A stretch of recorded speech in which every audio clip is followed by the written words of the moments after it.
So today, I Look in People's Windows by Taylor Swift from the Tortured Poets Department, the anthology, my most replayed song of 2024.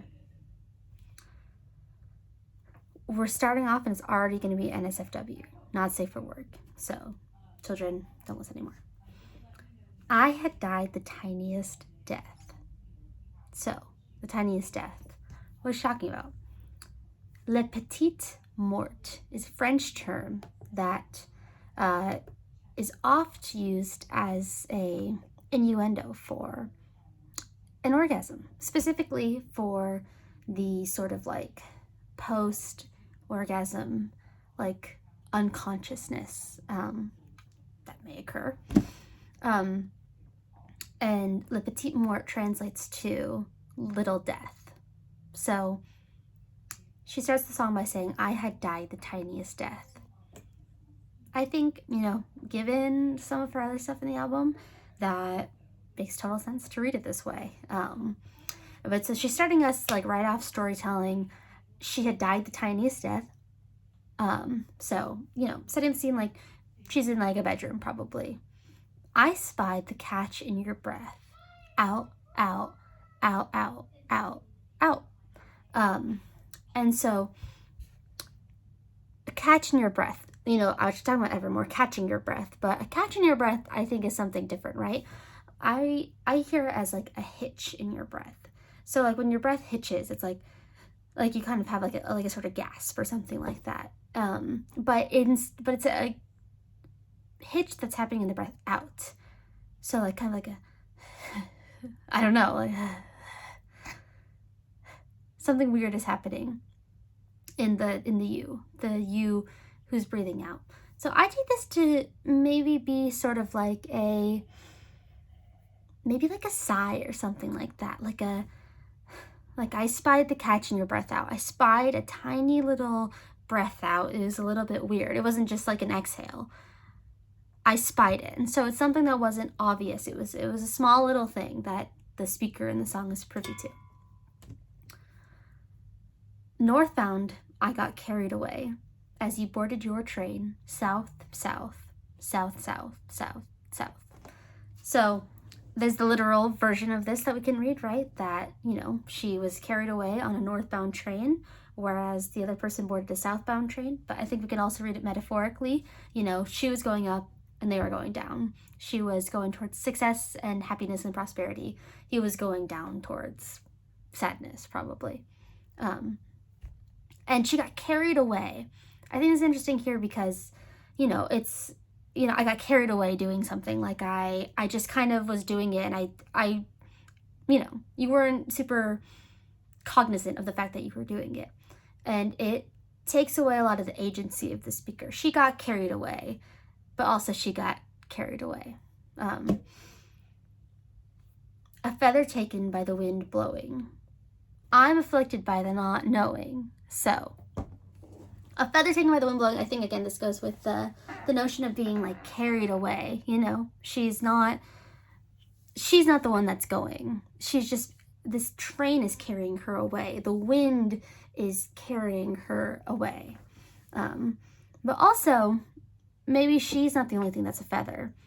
Maybe this relationship is also like a feather, something delicate and something that was susceptible to outside forces, such as the wind blowing. So this relationship was a feather taken by the wind blowing, just because by virtue of circumstance, it kind of floated this way or that way. I'm afflicted by the not knowing. Usually when you're afflicted with something, you're afflicted with an illness. So it's like this not knowing is an illness. So I look in people's windows. So true, girl. I don't know about you, but I do be looking in people's windows, frankly, because sometimes they're just open and sometimes it's bright inside and you can see what's happening inside. And, you're curious. You want to take a peek, especially, Taylor Swift lived in New York for some time. Maybe the speaker also was in New York for some time. But in New York especially, like, you can really see in people's windows, like in Brooklyn and stuff. Like, there's a lot of, like, basement you can see in people's windows. But anyways, I look in people's windows transfixed by rose golden glows. It's the light inside, what's happening inside is rose golden. It's pink, it's gold, it's like beautiful and so desirable. And the speaker's transfixed by it. She's just mesmerized by this glow that's coming from inside these houses. And I think it's interesting when we consider this with The One. Also a song about longing and, you know, perhaps, and missing a relationship, where she talks about, oh, sorry, I'm getting ahead of myself. Let me read the next line first. I look in people's windows transfixed by rose golden glows. They have their friends over to drink nice wine. Drink nice. So not only are there these rose golden glows inside, there are, you know, these gatherings of friends drinking nice wine. And in The One, there's a line, rosé flowing with your chosen family. You know, she doesn't say rosé, but she does say rose golden glows. You know, it's spelled the same way. And they're drinking nice wine. Rosé can be nice wine. And so I think we can, these songs are definitely connected in content, you know, or just in themes, but then also I think in content in a lot of ways. I look in people's windows in case you're at their table. What if your eyes looked up and met mine one more time? Oh, you know, that's what it's all for. She's just hoping to see this person again. You know, you had, so that's the end of the chorus, and we sneak back into the verse. You had stopped and tilted your head. I still ponder what it meant now. So, you know, in doing this, it's kind of like at the end of the chorus, it's kind of like a whoosh, like a, and then we're back in the verse. And so I take this as being back in where we were at the top of the last verse. Like, we're in the bedroom, she had set the scene, she had died the tiniest death, and she spied the catch in your breath. And now you had stopped back in that moment. You had stopped and tilted your head. Again, like such a little tiny action, stopping and tilting your head. It can mean a lot of different things. It can mean like kind of confusion. It can mean maybe like a little bit like a disdain. It could, you know, tilting your head. It could be like scrutiny. It can mean a lot of different things. And so she's still pondering it now. This happened however long ago, and she still doesn't know what it meant. Just like maybe she doesn't know what the catch in the breath meant, but she noticed, I notice everything you do and don't do, you know? Tolerate it. But she notices all these little things, and she doesn't know what they mean necessarily. And in this post-relationship state, she's still wondering. I tried searching faces on streets. What are the chances you'd be downtown? So again, kind of like looking in the windows for them being at the table. Sometimes you're walking down the street and you're looking at everyone and you're thinking, maybe I'm going to see someone I know. And not even going to see someone I know, but maybe I'm going to see like that one person that I'm looking for, that I'm thinking about. And, you know, it's not that she's expecting them to be downtown. She's saying, what are the chances? What are the chances? Does it feel all right to not know me? You know, so clearly these people are not in contact anymore. And she doesn't feel all right not knowing them. And I think that's made clear by this rhetorical question, right? Like, I don't feel all right not knowing you. Does it feel all right for you to not know me? Are you not afflicted by the not knowing as I am? Does it feel all right to not know me? I'm addicted to the if only.